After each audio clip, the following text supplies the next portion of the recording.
نماز کے آداب۔ الدین الخالص۔ السلام علیکم ورحمۃ اللہ وبرکاتہ۔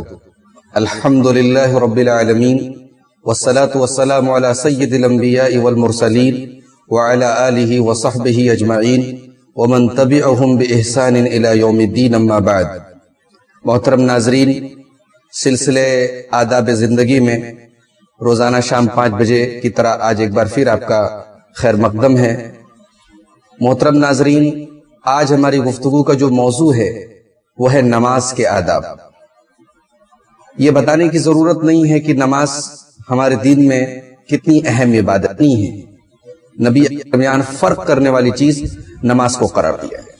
تو آج کے اس درس میں ہم نماز کا طریقہ نہیں بیان کر کے نماز کے متعلق کچھ آداب اور کچھ ضروری چیزیں انشاءاللہ آپ کے سامنے رکھیں گے۔ سب سے پہلی بات تو یہ یاد رکھیں ناظرین کہ نماز کے لیے طہارت ضروری ہے، نماز کے لیے باوضو ہونا ضروری ہے۔ تو نماز کے لیے اچھی طرح سے سنت کے مطابق وضو کریں۔ اللہ کے نبی صلی اللہ علیہ وسلم فرماتے ہیں یوم القیامت غر محجلین، میری امت کو جب قیامت کے دن بلایا جائے گا تو میری امت کے لوگ غر محجلین چمک رہے ہوں گے، ان کی پیشانیاں چمک رہی ہوں گی، ان کے ہاتھ اور پیر چمک رہے ہوں گے، من آثار الوضو، وضو کی وجہ سے۔ جو وضو کے اندر جن اعضاء کو انسان دھلتا ہے، ایک بندے مومن کے وہ تمام کے تمام اعضاء قیامت کے دن چمک رہے ہوں گے۔ اللہ کے رسول فرماتے ہیں فمن استطاع منکم ان یطیل غرته فلیفعل، تو تم میں سے جو آدمی اپنی اس چمک کو اور طویل کرنا چاہے اسے چاہیے کہ ایسا کرے، یعنی زیادہ سے زیادہ باوضو رہے اور نمازوں کی پابندی کرے تاکہ قیامت کے دن اس کی یہ چمک جو ہے زیادہ دیر تک برقرار رہے۔ دوسری اہم چیز یہ ہے محترم ناظرین کہ جب ہم نماز کے لیے جائیں مسجد میں یا گھر پہ نماز ہم ادا کریں تو نماز کے لیے ہم صاف ستھرے کپڑے پہن کر کے نماز ادا کریں۔ ایسا نہ ہو کہ میلے کچیلے اور جیسے تیسے کپڑے پہن کر کے ہم نماز کے لیے حاضر ہو جائیں۔ اللہ تعالیٰ نے قرآن کریم میں فرمایا یا بنی آدم خذوا زینتکم عند کل مسجد، اے آدم کی اولاد، جب تم نماز کے لیے آؤ، جب تم مسجد میں آؤ تو اپنی زینت اختیار کر لو۔ اب زینت میں انسان کا پاک ہونا بھی شامل ہے، اور زینت میں انسان کا جو لباس ہے وہ شرعی طریقے کے مطابق ہونا چاہیے، مہذب ہونا چاہیے۔ ایسا نہیں کہ پھٹا پرانا میلا کچیلا پہن کر کے آدمی نماز کے لیے حاضر ہو۔ نماز اپنے وقت پر پڑھیں، بغیر کسی شدید عذر کے، بغیر کسی مجبوری کے نماز کو وقت سے تاخیر کر کے پڑھنا جائز نہیں ہے۔ اللہ تعالیٰ نے قرآن کریم میں فرمایا ان الصلاۃ کانت علی المؤمنین کتابا، بے شک نماز اہل ایمان پر اپنے وقت پر فرض ہے۔ حضرت عبداللہ بن مسعود رضی اللہ تعالیٰ عنہ نے نبی کریم صلی اللہ علیہ وسلم سے پوچھا کہ اے اللہ کے نبی ای العمل احب الی اللہ، اللہ تعالیٰ کو کون سا عمل سب سے زیادہ پسند ہے؟ تو پیارے رسول صلی اللہ علیہ وسلم نے فرمایا الصلاۃ علی وقتہا، وقت پر نماز ادا کرنا۔ پوچھا اس کے بعد کون سا عمل؟ آپ نے فرمایا بر الوالدین۔ اس کے بعد پھر پوچھا کون سا عمل؟ آپ نے فرمایا الجہاد فی سبیل اللہ۔ یہ بخاری اور مسلم کی متفق علیہ روایت ہے۔ تو محترم ناظرین، وقت کی پابندی کے ساتھ نماز پڑھیں، اور جماعت سے نماز پڑھنا ضروری ہے۔ بغیر مجبوری کے آپ جماعت چھوڑ کر کے گھر پہ نماز پڑھیں، یہ جائز نہیں ہے، یہ ٹھیک نہیں ہے۔ اللہ کے من سمع النداء فلم یأتہ فلا صلاۃ لہ الا من عذر، جو آدمی اذان کی آواز سنے اور مسجد میں نہ آئے تو اس کی نماز نہیں ہوتی الا یہ کہ اس کو کوئی عذر ہو، کوئی مجبوری ہو۔ جیسے آج کل موجودہ وقت میں ہمارے سامنے ایک عذر ہے، کورونا وائرس کی وجہ سے ہم مسجدوں میں نہیں جا پا رہے ہیں، ہم گھروں میں نماز پڑھیں، لیکن گھروں میں بھی جماعت کا اہتمام کریں۔ اسی طریقے سے محترم ناظرین، نماز کے آداب میں سے ایک چیز یہ بھی ہے کہ نماز سکون کے ساتھ پڑھی جائے، اور بھاگم بھاگ نماز نہ پڑھی جائے، بہت فارمیلٹی پوری کرنے کے لیے اور جلدی بازی میں نماز نہ پڑھی جائے۔ نماز میں تعدیل ارکان، اطمینان اور سکون کے ساتھ تمام ارکان کا ادا کرنا بے حد ضروری ہے۔ اللہ کے نبی صلی اللہ علیہ وسلم کے ایک صحابی نماز پڑھتے ہیں اور تھوڑا جلد بازی میں نماز پڑھتے ہیں، تو پیارے نبی صلی اللہ علیہ وسلم ان سے 3 مرتبہ کہتے ہیں۔ پہلی مرتبہ کہتے ہیں جاؤ تم نے نماز نہیں پڑھی، پھر سے نماز پڑھو۔ وہ پھر سے نماز پڑھ کے آتے ہیں، پھر اللہ کے رسول کہتے ہیں جاؤ پھر سے نماز پڑھو۔ جب 3 بار ایسا ہو جاتا ہے تو وہ کہتے ہیں کہ اے اللہ کے رسول آپ ہی بتا دیجیے کہ میں کیسے نماز پڑھوں. تو اللہ کے نبی صلی اللہ علیہ وسلم کو پوری نماز کا طریقہ سکھاتے ہیں. اسی حدیث میں اللہ کے نبی فرماتے ہیں ثم ارکع، قیام کے بعد اور قرات وغیرہ کے بعد تم رکوع میں جاؤ حتی تطمئن راکعا، اور اطمینان سے رکوع کرو. ثم ارفع، پھر رکوع سے کھڑے ہو جاؤ حتی تعتدل قائما، یہاں تک کہ اطمینان سے کھڑے ہو جاؤ. مسجد، پھر تم سجدہ کرو حتی تطمئن ساجدا، اطمینان سے سجدہ کرو. ثم ارفع، پھر سجدے سے سر اٹھاؤ حتی تطمئن جالسا، یہاں تک کہ اطمینان سے بیٹھ جاؤ. وفعل ذلك في صلاتك كلها، اور یہ کام تم ہر نماز کی ہر رکعت میں کرو، پوری نماز میں کرو. تو ناظرین یہ جو چیز ہے سکون سے نماز پڑھنا، یہ کوئی ایکسٹرا چیز نہیں ہے کہ کریں تو چلے گا نہیں کریں تو نہیں، کوئی دقت کی بات نہیں. یہ ضروری ہے، یہ نماز کے ارکان میں سے ایک رکن کی تعدیل ارکان، اس لیے اس کے بغیر نماز نہیں ہوتی. پیارے نبی صلی اللہ علیہ وسلم نے ڈائریکٹ کہا کہ تمہاری نماز نہیں ہوئی. اس لیے یاد رکھیں جلد بازی والی نماز نہ پڑھیں، سکون اور اطمینان کے ساتھ نماز پڑھیں، جو ہمارے نبی کی نماز کا طریقہ تھا. حضرت عبد الرحمن ابن شبل کہتے ہیں کہ اللہ کے رسول صلی اللہ علیہ وسلم نے منع فرمایا نہا ان نقرۃ الغراب، کوے کی ٹھونگ مارنے سے. کوا جو ٹھونگ مارتا ہے، چونچ مارتا ہے زمین میں، پانی میں ایک بار مارتا ہے پھر فوراً چونچ اٹھا لیتا ہے. تو نمازی کا سجدہ ایسا نہ ہو، کوے کی ٹھونگ کی طرح نہ ہو.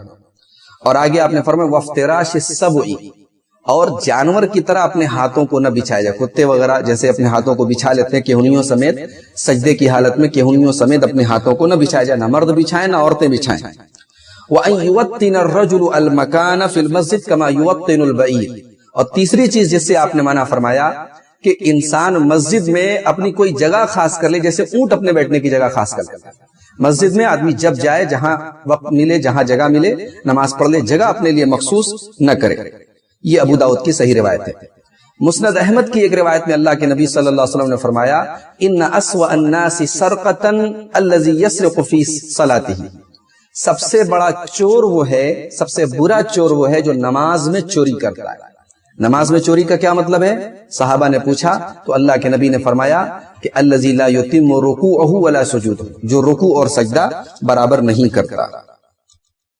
نماز کے آداب میں سے ایک چیز یہ بھی ہے کہ نماز میں ہم خشوع اور خضوع اختیار کریں. نماز میں ہمارا جو ہے ہماری پوری توجہ نماز کی طرف، ہم کنسنٹریٹ کر کے نماز پڑھیں. ایسا نہ ہو کہ ہم تو نماز پڑھ رہے ہیں لیکن ذہن کہیں اور ہے، دماغ کہیں اور ہے، کاروبار میں ہے، فیملی میں ہے، گھر میں نہیں. نماز پوری طریقے سے کنسنٹریٹ کر کے نماز پڑھی. اللہ کے رسول صلی اللہ علیہ وسلم نے نماز کو بہتر طریقے سے ادا کرنے کا یا احسان کا ایک طریقہ بتایا، ان تعبد اللہ کأنک تراہ. احسان یہ ہے اللہ تعالیٰ کی عبادت بہتر طریقے سے ادا کرنے کا طریقہ یہ ہے کہ تم اس طریقے سے عبادت کرو کہ گویا تم اللہ کو دیکھ رہے. فَإِن لَمْ تَكُنْ تَرَى، اگر تم اللہ کو نہیں دیکھ رہے ہو فَإِنَّهُ يَرَاكَ، تو کم سے کم یہ تصور ہو کہ اللہ مجھے دیکھ رہا ہے. سجدے میں خوب دعائیں کیجیے. نماز میں جو سجدہ ہوتا ہے، یہ سجدہ جو ہے یہ وہ کیفیت ہے جس میں اللہ بندہ اپنے رب کے سب سے زیادہ قریب ہوتا ہے. اللہ کے رسول صلی اللہ علیہ وسلم فرماتے ہیں اقرب ما یکون العبد من ربہ وہو ساجد. مسلم شریف کی روایت ہے، آپ نے فرمایا کہ بندہ اپنے رب سے سب سے زیادہ قریب سجدے میں ہوتا ہے. فاکثروا الدعاء، لہذا تم سجدے میں کثرت سے دعا کرو. غفلت اور لاپرواہی سے نماز پڑھنا یہ منافق کی علامت ہے. نماز کا وقت ہو گیا، بیٹھے ہوئے ہیں، بالکل لیٹ میں مسجد جا رہے ہیں، لیٹ میں نماز ادا کر رہے ہیں، بغیر من کے نماز ادا کر رہے ہیں، یہ منافقوں کی علامت ہے. وَإِذَا قَامُوا إِلَى الصَّلَاةِ قَامُوا كُسَالَىٰ يُرَاءُونَ النَّاسَ وَلَا يَذْكُرُونَ اللَّهَ إِلَّا قَلِيلًا. اللہ نے سورہ نساء کے اندر فرمایا کہ یہ منافقوں کی علامت ہے کہ جب وہ نماز کے لیے کھڑے ہوتے ہیں تو سستی اور کاہلی کے ساتھ کھڑے ہوتے ہیں اور بہت مشکل سے نماز پڑھتے ہیں، اللہ کو بہت کم یاد کرتے ہیں. تو یہ منافق کی علامت ہے، یاد رکھیے. مسلمان کو یہ چیزیں زیب نہیں دیتی. نماز کے باہر بھی نماز کا حق ادا کیجیے. آپ نمازی ہیں تو معاشرے میں آپ کی ایک امیج ہے کہ آپ نماز کی پابندی کرتے ہیں، تو برائیوں سے بچنا یہ آپ کی ذمہ داری ہے. آپ کی نماز بھی آپ کو برائی سے روکے گی اور آپ کو خود اپنے آپ کو برائی سے روکنا پڑے گا. اللہ تعالیٰ نے قرآن کریم میں فرمایا ان الصلاۃ کانت علی المؤمنین کتابا موقوتا، معاف کیجیے، ان الصلاۃ تنہا عن الفحشاء والمنکر، بے شک نماز برائی اور بے حیائی سے روکتی ہے. تو نماز تو ہمیں روکتی ہے لیکن ہم نہ روکیں، ہم نماز کی پابندی بھی کریں اور غلط کام بھی کریں، اس کا مطلب کہ نماز کا ہمارے اوپر کوئی اثر نہیں ہو رہا ہے. نماز میں جو قرآن پڑھیں، جو دعائیں پڑھیں، ٹھہر ٹھہر کر کے پڑھیں، جلد بازی میں، جیسے ہمارے یہاں تراویح کی نماز میں بہت ساری جگہوں پہ ہوتا ہے، بہت فاسٹ راجدھانی کی سپیڈ میں لوگ تراویح کی نماز میں قرآن پڑھتے، غلط ہے یہ، قرآن کا مذاق ہے، نماز کا مذاق ہے، ایسا ہرگز نہ کریں۔ نماز میں جو بھی دعائیں ہیں، جو بھی قرآن ہے، وہ ٹھہر ٹھہر کر کے آرام سے پڑھیں۔ نماز چھوڑ پکڑ کر کے نہ پڑھیں کہ چلو بھائی 2 ٹائم پڑھ لیا، ٹائم غائب ہو گیا، پابندی سے پڑھیے۔ اللہ نے قرآن کریم میں فرمایا الا المصلین الذین هم علی صلاتهم دائمون، نمازی وہ ہیں جو اپنی نمازوں پر دوام برتتے ہیں، ہمیشہ نماز کی پابندی کرتے ہیں، سردی گرمی برسات ہر موسم میں نماز کی پابندی کرتے ہیں، گھر میں سفر میں ہر جگہ نماز کی پابندی کرتے ہیں۔ سنن رواتب کا اہتمام کیجیے، 12 رکعت نمازیں ایسی ہیں جن پر جنت میں محل کا وعدہ کیا ہے اللہ کے رسول۔ ظہر کے پہلے 4 رکعت سنت، ظہر کے بعد 2 رکعت سنت، مغرب کے بعد 2 رکعت سنت، عشاء کے بعد 2 رکعت سنت اور فجر کے پہلے 2 رکعت سنت۔ یہ ٹوٹل 12 رکعت ہے جن کو سنن رواتب یا سنت مؤکدہ کہا جاتا ہے۔ ان کی پابندی کیجیے، جنت میں اپنے محل کا انتظام کیجیے۔ محترم ناظرین، جماعت اگر لگی ہوئی ہے تو جو صف بنتی ہے، صف بندی میں سنت کی پابندی کیجیے، قدم سے قدم ملا کر کے کھڑے ہوں، برابر کھڑے ہوں، آگے پیچھے نہ کھڑے ہوں۔ اللہ کے رسول نے اس کی بڑی تاکید کی ہے، آپ فرماتے ہیں صفوا صفوفکم، اپنی صفوں کو سیدھا کرو، فإن تسویۃ الصفوف من اقامۃ الصلاۃ، اس لیے کہ صفوں کو سیدھا کرنا یہ نماز کو قائم کرنے کی قبیل سے ہے۔ نماز تب تک قائم نہیں ہوگی، نماز تب تک صحیح نہیں ہوگی جب تک صفیں صحیح نہیں ہوں گی۔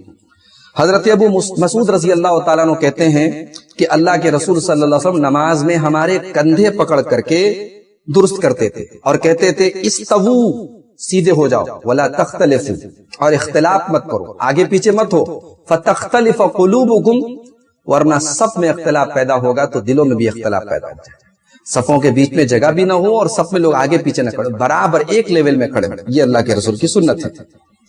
حضرت انس کہتے ہیں کہ نبی صلی اللہ علیہ وسلم نے فرمایا اقیموا صفوفکم، اپنی صفوں کو سیدھا کرو، فانی اراکم من وراء ظہری، میں اپنی پیٹھ کے پیچھے بھی دیکھتا ہوں۔ یہ اللہ کے نبی کا معجزہ تھا کہ نماز میں آپ اپنی پیٹھ کے پیچھے بھی دیکھتے تھے۔ وکان احدنا یلزق منکبہ بمنکب صاحبہ وقدمہ بقدمہ، حضرت انس کہتے ہیں کہ ہم میں سے ایک آدمی نماز میں اپنا کندھا اپنے ساتھی کے کندھے سے ملاتا تھا اور اپنا قدم اپنے ساتھی کے قدم سے ملاتا تھا۔ معلوم ہوا کہ کندھا اور قدم دونوں چیزیں نماز کے اندر بازو والے سے آپ کو سٹانا اور ملانا چاہیے۔ یہ پیارے رسول صلی اللہ علیہ وسلم کا طریقہ ہے، آپ کی سنت ہے۔ اور چونکہ اس سلسلے میں جو دلائل ہیں وہ عام ہیں، مردوں اور عورتیں دونوں، مرد اور عورت دونوں اس میں شامل ہیں، لہٰذا عورتیں بھی جب صف بندی کریں تو وہ بھی ان چیزوں کا خیال رکھیں۔ نماز کے آداب میں سے ایک چیز یہ بھی ہے التبکیر الی الصلاۃ، نماز کے لیے جلدی مسجد میں جائیں۔ اللہ کے پیارے نبی فرماتے ہیں لا یزال احدکم فی صلاۃ ما دام انتظر الصلاۃ، مسجد میں بیٹھ کر کے انسان جتنی دیر نماز کا انتظار کرتا ہے اتنی دیر وہ نماز میں رہتا ہے۔ آپ 5 منٹ پہلے پہنچ گئے، 10 منٹ پہلے پہنچ گئے، اس 10 منٹ کے بدلے اگر آپ کو 10 منٹ نماز پڑھنے کا ثواب مل رہا ہے بغیر پڑھے تو اس سے بڑھ کے کیا چاہیے؟ اور وہ قبولیت کا ٹائم ہوتا ہے، اذان اور اقامت کے بیچ میں دعا بھی قبول ہوتی ہے، تو ان اوقات کو ضائع مت ہونے دیجیے، نماز میں پہلے پہنچیے۔